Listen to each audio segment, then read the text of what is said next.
Hey everybody, how's everybody doing today? Welcome to Angelina County Watchdog and Reports. I did a video yesterday. I'm just trying to get the 5 people who watch it. So anyway, um, today I'll go over some of the highlights for the day in Angelina County and what we're going to be looking for in the weekend. Today, Jess Huff from the Lufkin Daily News had a great article that pinpointed the areas of concern in our county jail uh, roster and the individuals that are held as inmates um, for 2, 3, sometimes up to 4 years. Please go to the Angelina County Sheriff's website and they'll give you a jail roster. You got to click on the side there and it'll show you how many inmates are there and how long they've been waiting for trial. Now, the DA and the sheriff's department, everybody will come out and say, well, we got behind on COVID. Granted, I can understand that. But it should not matter because the fact is that the person's constitutional rights does not stop because of COVID. You still have a right to a speedy trial. You still have the same rights, even if it's during a pandemic situation. Ms. Huff and uh, her article showed examples of individuals that have actually been on are in the jail for more than 2, 3, 4 years, just waiting to go to trial. Now, Angelina County, of course, their response was, well, I would rather keep them in jail, in county jail, than let them out. Good point. But here's the thing, is that due to the fact that we're not trying these individuals in a timely fashion, we as taxpayers are incurring the bill for their incarceration, Angelina County taxpayers. If we go through with these trials and these individuals are found guilty, then they become the TDC's problem. That way, we do not have to house them and pay money out of our taxpayer money. It's amazing how many people will actually say, well, we got to keep them in jail, but they're not willing to put up the money to keep them in jail for that long. You can't have it both ways. TDC has a right and opportunity to actually house these individuals. They have budgeted for that, for the individuals coming to jail, and they have a budget specifically for that. Long term care or long term sentences are not, well, pre sentencing is not fair to the taxpayer because the fact is that they should have been tried and they should have been gone by now. So you have one or two choices into the DEA's office. Is the fact is you got to get them to trial, or you got to let them go. Much of these cases that we're behind on now were actually started by Mr. Martin, who used to be our county judge, or used to be our district attorney. These cases were filed, and these people were arrested, but there's no evidence to try these individuals, and our current DA doesn't want to let these individuals out on the street if they are found guilty or if there's a doubt if they're guilty or not, which I understand. But the fact of the matter still remains is that the district attorney's office is swamped with these particular type of cases. What happens is these cases get pushed to the back burner because there's not enough evidence. That there's the evidence that they have accrued on the case is old. In other words, the evidence that you collected on a case 4 years ago, it causes the jury to be like, well, that's 4 years ago. So now you're automatically going into a jury questioning the evidence because the fact is it's so old. Plus, the fact is you have witnesses that move out of the area. You have statements that cannot be confirmed. You have all these things that they can't confirm because these cases were started under District Attorney Martin. Now it falls in Janet Castle's lap because now she's got to deal with this situation and she doesn't want to make a mistake by putting an individual back on the street and they commit another crime. Granted, nobody wants that. So we have to grin and bear it, and until we can bring these cases to trial, that we're going to have to reach down in our pocketbook, and we're going to have to pay for these individuals stay until they can come to trial. Do not get it confused. Our defense lawyers that are in Angelina County, they are fully aware of this situation and they're dragging these court cases out. Plea bargains are the way of the DA's way of handling this. They'll have to actually cut down some of their time that they would actually normally require for these individuals to be in jail for their crimes, but you got to make a deal so it actually makes sense. Because the fact is, you're gambling too much on going to trial with the evidence that you have and all of the pertinent information to the case. Like I said, people leaving out of the area, you can't verify statements, but blah, blah, blah, whatever. So we're caught between a rock and a hard place. The district attorney's office has admitted that this is the problem and that they need help. But where do we supply the help from? We supply more district attorneys. Well, our assistant district attorneys, well, that hasn't worked because the only two attorneys that we actually see going to trial are District Attorney Castles and Assistant District Attorney Shroud. She is the attorney that came from Nacogdoches that had questionable ethics and had questionable questionable motives of maybe she had an affair with a judge or whatever. I don't know. I don't care.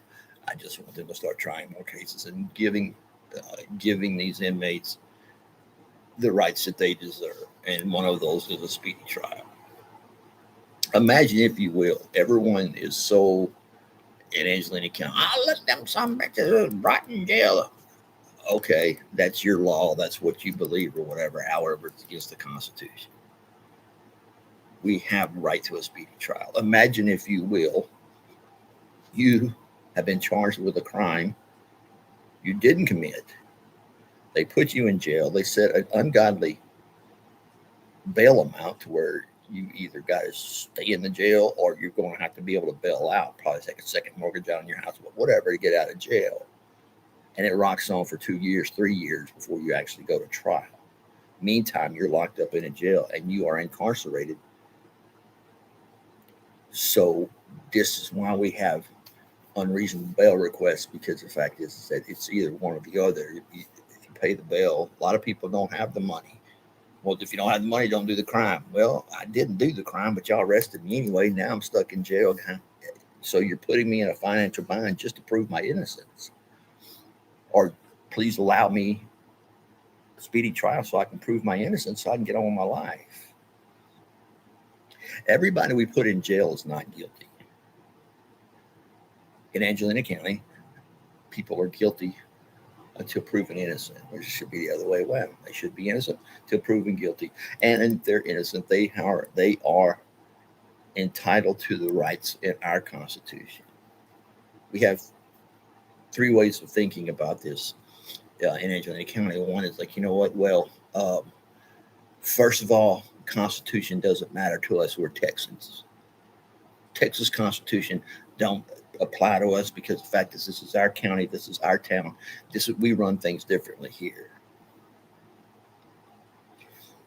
This case scenario is the reason why we have so many lawsuits, because the fact is that people say, no, I do have rights, and you can't trample my rights, because the fact is that, too many people are paying attention nowadays. And this all happened because of the reason that once the press or anybody discovers that there's corruption going on in your county, you're going to be put on the skyline. Everything you do is going to be magnified. And that's where we actually find ourselves today, with our hands tied in our county. There are a lot of deals that are a lot of cases that are being worked on. However, the fact is it's not in the defense attorney's best interest. The longer it goes, the longer they put it to stay in jail, the longer or the shorter time that they're going to have to serve, because the fact is they get credit for time served. However, our county jail is not set up to handle long-term confinement. It's there for you to confine to eat 3 meals a day. You're there. You don't get out. You don't go out and play. You don't go out and do nothing. But you actually have an extra place to stay while awaiting trial. And that trial should actually be held in a timely manner, because if not, then, or if and when it is, and you are found guilty or not guilty, but if you're found guilty, then you go to the TDC, who has the budget, the capabilities, and are and it's their job to actually provide for long-term incarceration. So we're asking basically too much from our jail system, and we're not willing to put forth any money to make it happen, to make our jail to where it is contributing to long-term individuals who have long-term incarceration. We're not. It's not for that. So we're overloading the system, so to speak. We also have judges that have been on and have spoken to the commissioners that this was causing a problem. This was going to be an issue, because the fact is not only just COVID, but because budgetary reasons. So when you break it down per inmate, how much money you're spending, the county's paying per day at $60 per day per inmate, and multiply that. I think it's $249 in the jail now, and I think the capacity is $267. So we got a lot of people that we're paying for just to kick back and get 3 meals, three hots and a cot, and the justice system is not moving forward to actually present them. It was a great article by Jess Huff. I wish that the Lufkin Daily News would actually turn some of the reporters loose, and stop editing so much of these stories that are in Angelina County that it pertains to government, so we could be aware as the public of what's going on, so we can start asking some questions. Like I've explained before, Angelina County is like one big bubble. No information. They don't want information to come in, and don't want any information to go out. So the mentality is basically we're an older generation, to where we want to keep things the way they are. They have been for 50 years. And in today's technology and the way things move, whatever, we can't. We have old money here in Angelina County that will continue to strive to be just like it was 50 years ago. We have old money that people will argue, well, we don't want no competition in here.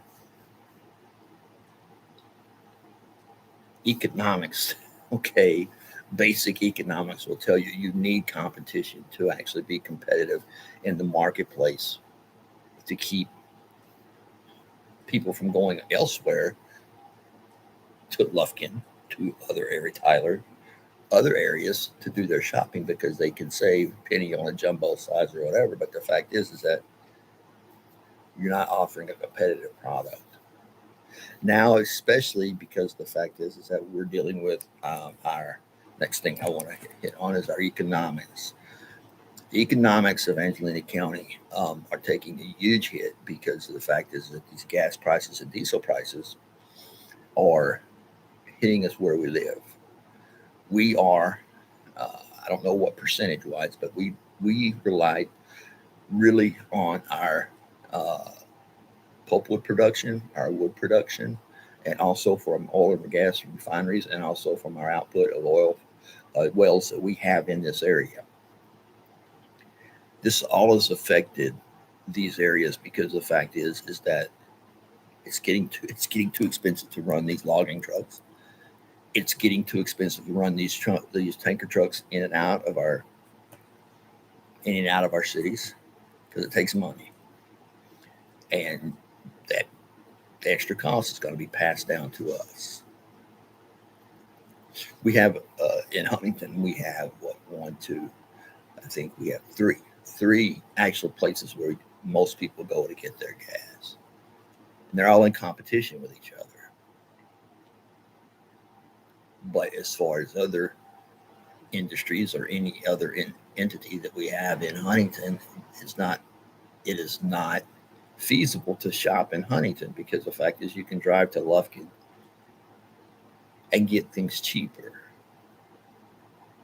Convenience is not convenience nowadays is not the top priority. What's the top priority right now is saving money.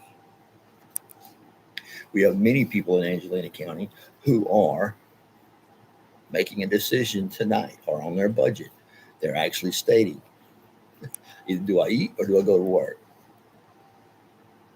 In actuality, since we are a commuter type of an environment or commuter type um, a city and county, most people drive from away to come into Lufkin or to the surrounding areas. So most people they commute.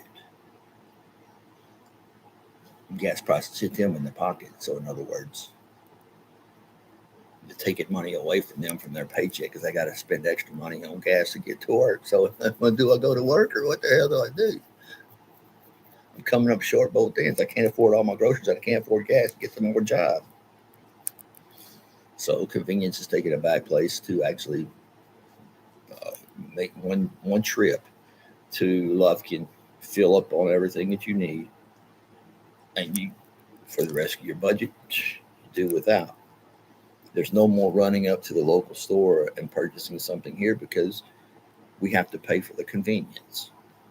In normal times, that has worked, and per our city councils, they keep continuing to tell us to shop local. But right now, it's not feasible to do.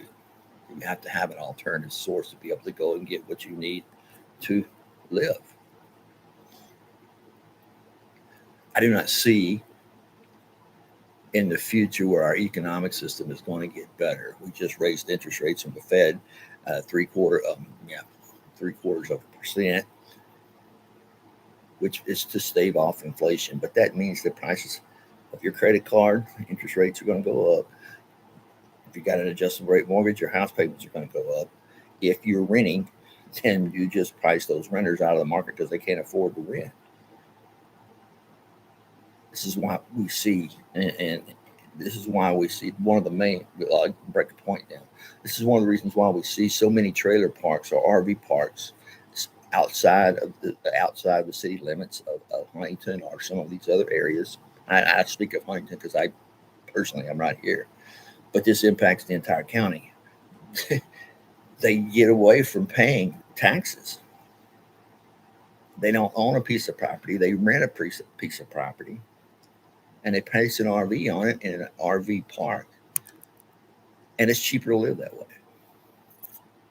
It's coming down to the point to where people are having to make that decision, and as we see these trailer parks or these RV parks expanding and expanding, getting new people in there, storage places, they're actually on the rise. These things are people are actually having to downsize because of our economy and because of the fact is that we have yet to budget proactively. Our city councils, our county, they still go off of what has happened in the past, what happened last year, the year before that. You can't compare the two.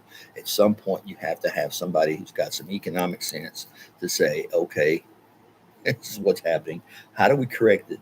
And how do we actually survive this economic downturn that we have? We're not the only county in Texas that's going to go going through that. But the fact of the matter is, this is where we live. Economically, also, I know that most of you have seen that your appraisals on your property or your property taxes have went up drastically in Angelina County. How how does that fit into it?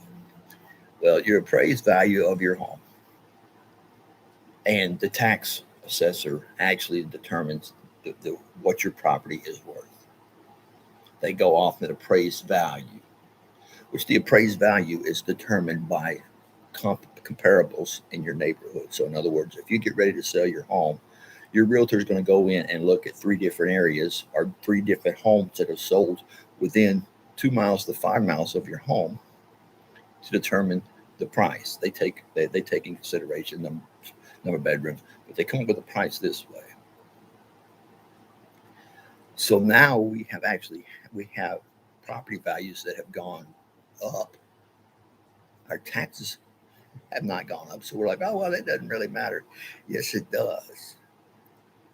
Because the fact is about raising the appraised value of your home. In essence, you're hitting people with a tax.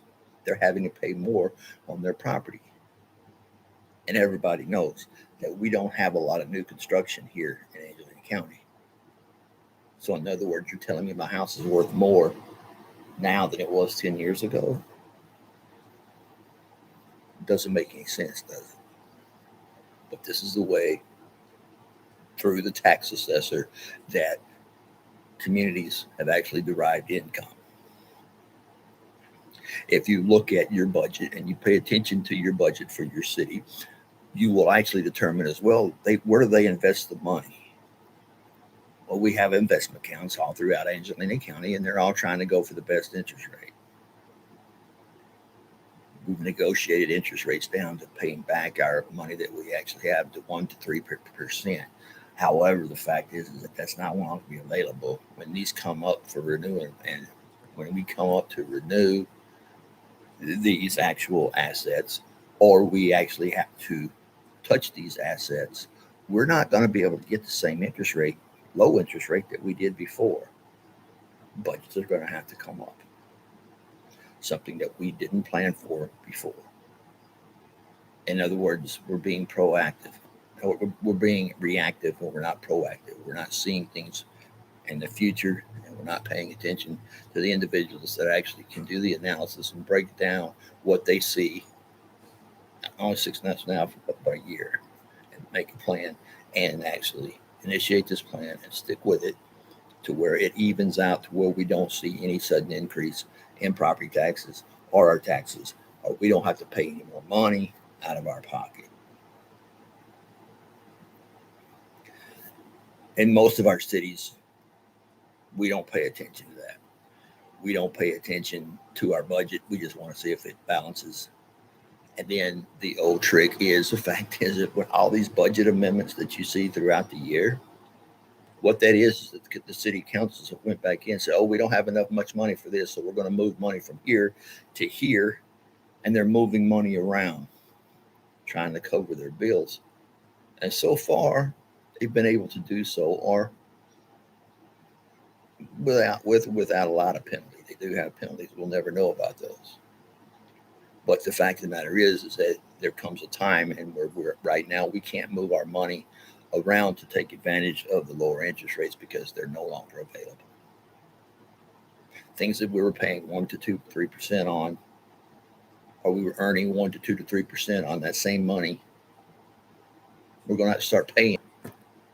We're paying for them to keep our money, basically.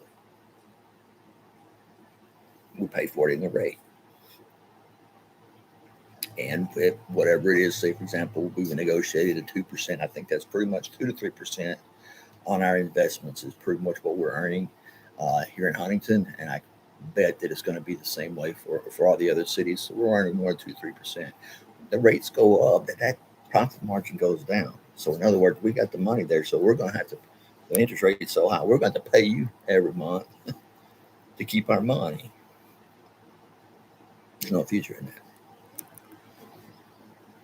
Now, next subject is that I saw that today there was in the paper also is that the Lufkin Independent School District are actually they're training at their school facilities for active shooter training. They're actually making their officers go through to keep up on the current trends or the current laws that we have in place to direct and instruct police officers how they should and how they actually should handle an active shooter. So it's getting them up to date on the new changes or things that we have learned in the past incidences. That's a good thing. However, we don't have our sheriff's department involved in this training. We don't have our sheriff's department monitoring height and weights. We don't have established chain of command.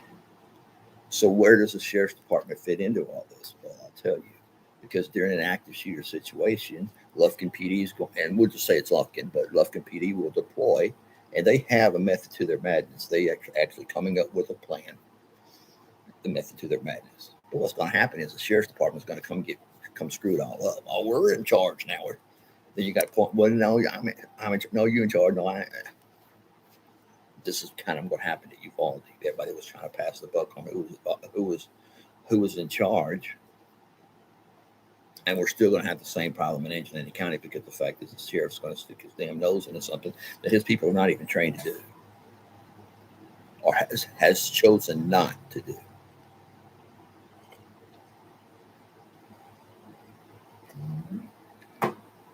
So basically, what we're looking at is that we have, like I touched on, the dysfunctional government. We have a government that's not willing to actually, I'm not saying change our lifestyle. I'm not trying to change for the worse. I'm not trying to change it drastically.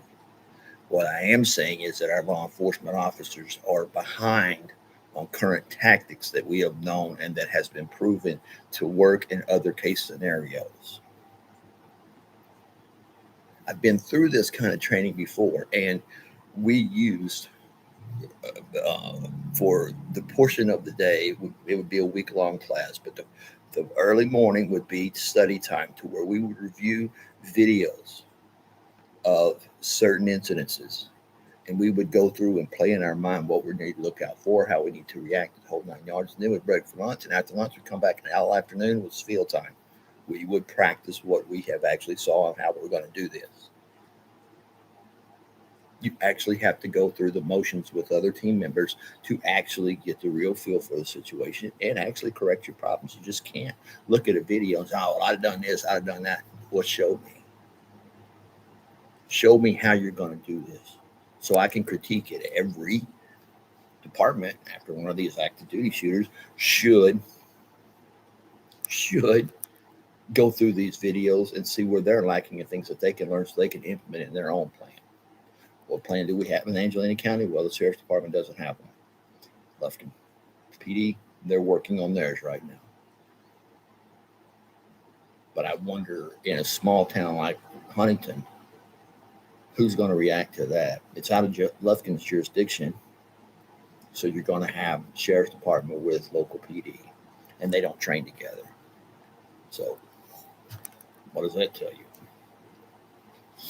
And I keep harping on the Uvalde situation because the fact is it's turning into what we always said, or always see in these. It's always they don't want to give up the information to show where they went wrong. We can't get a hold of it, and it's going to take years. They're relying on us, our short memory, for us forget about the pertinent details of this, and we'll maybe have some kind of hearing on this from the government in about 2 years or something like that. The next thing is that to address is that there's so many people that are blaming guns, that are saying it's a gun issue. They brought up mental health issues. They brought up all these issues or whatever, but I want to go back to where our mentality is today. And it's basically Cain killed Abel with a rock. So what the other guy do? He went and got a bigger rock. Next guy got a slingshot. So in other words, this progressive movement of getting the biggest, baddest gun has started a long time before we came along.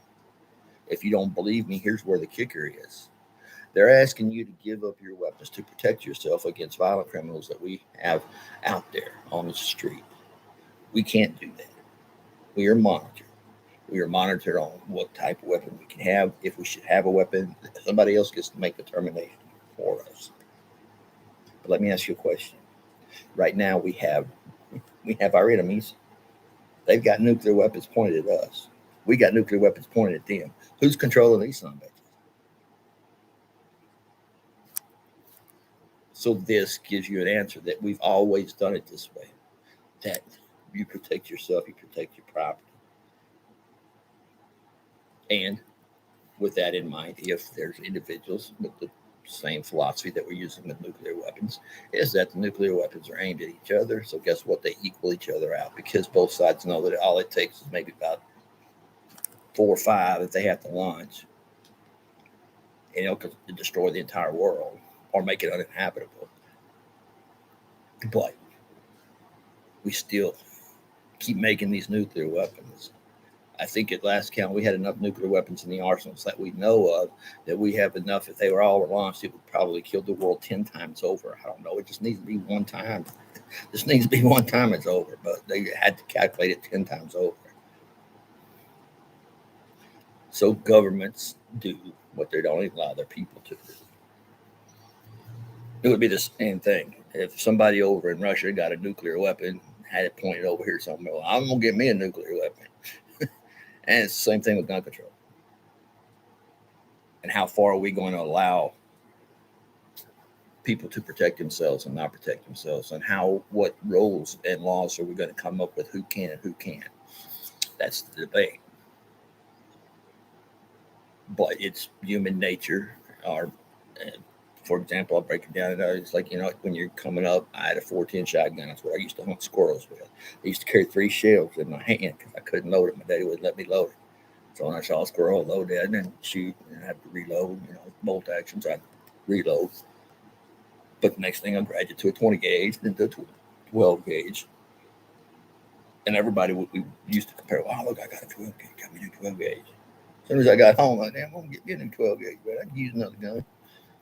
So-and-so's got one. I had to do it out so-and-so. Same thing, keep it up with the Joneses. But where do we stop? We don't even stop as a society to give a number of how many nuclear weapons each side can have and where they're pointing them at. So this is learned behavior. And I don't know what it takes to unlearn it, but this is learned behavior. So as long as we are going to be paying attention to what other people have and try to outdo those other people, we're going to have people who's going to buy the biggest, baddest gun. Not legally, now go illegally. And you can get weapons illegally. Matter of fact, if you push people to get weapons illegally, they're harder to track. And you cannot track where they came from, who bought them, and break up a ring of individuals who are smuggling guns in. So there you lose control. So that's a good debate that people at all, whatever. But I just want people to understand this is that it's not a brand new topic, and it's not something that we just all of a sudden inherited. This has been an ongoing thing. Probably started, I would guess, whenever we had the Cuban Missile Crisis. That's where everybody started paying attention to nuclear weapons. Remember, I don't know, you guys are not old enough to remember, we just have stop, drop, and roll. Like that's going to help us down a nuclear war. Stop, drop, and roll. And we believe that shit too. We believe that if we stop, drop, and roll, that we would not be harmed by nuclear weapons. Propaganda. Now we know better. It took a lot of people getting cancer. It took Hiroshima, Nagasaki, and Hiroshima. So shit, what did we create? And that is where we go from there, which actually escalated all the way down to gun control. So our senators, Mr. Cornyn, Senator Cornyn, he was booed off stage for his stance on actually trying to change government. And this is Texas. I mean, we want the ability to have weapons if we want them. However, the fact is we can't actually come to grips with the fact is if you have a weapon in Texas and it is on your person or in your vehicle and it is legally there, you legally have the right to have it. Law enforcement officers will find something else to get you on, to teach you a lesson that you shouldn't be having a weapon. Case in point, people will get pulled over. Legally have purchased a weapon, has a weapon in their vehicle, which is legal. They get charged for some bullshit crime, and then bullshit crime or whatever, and then they tack on that he had a weapon. So in other words, because you have a weapon, they're just finding out an excuse to pull you over and take you to jail because they can't be outdone. kind of a nuclear situation, whatever. So that's it for today. I'm trying to keep my things down to 30 minutes or 30 minutes or less. Once I get to talking, I can continue to talk. Please like and share, comment, if you will. I would appreciate it. And let's see. I want to go. I only got one view last time, so let's go for 5. Let's get 5. We'll go for 5. I'll tell you what the booby prize is after 5. Let's get 5, so we can start sharing the word and getting it out. Even if you don't agree with what I say or you get pissed off at what I say or whatever, please share it so somebody else has to have an opinion, so we can get the conversation started on how we're going to deal locally with our situations that we currently have, so we can present a united front and make our government work for us like it's supposed to work. Not because somebody told us to, not because somebody's name is important, not how much money they've got. We the people, all the people. Thank you guys. Have a great day. Have a great evening. Today is Red Friday. I have red underwear on, so I'm gonna show you. But anyway, Red Friday. It's for remember everybody deployed. Um, and thank you guys for watching. Thank you for listening. And prayers to all the veteran friends that are out there that are struggling with burn pit exposure. Thank you guys. I'm out.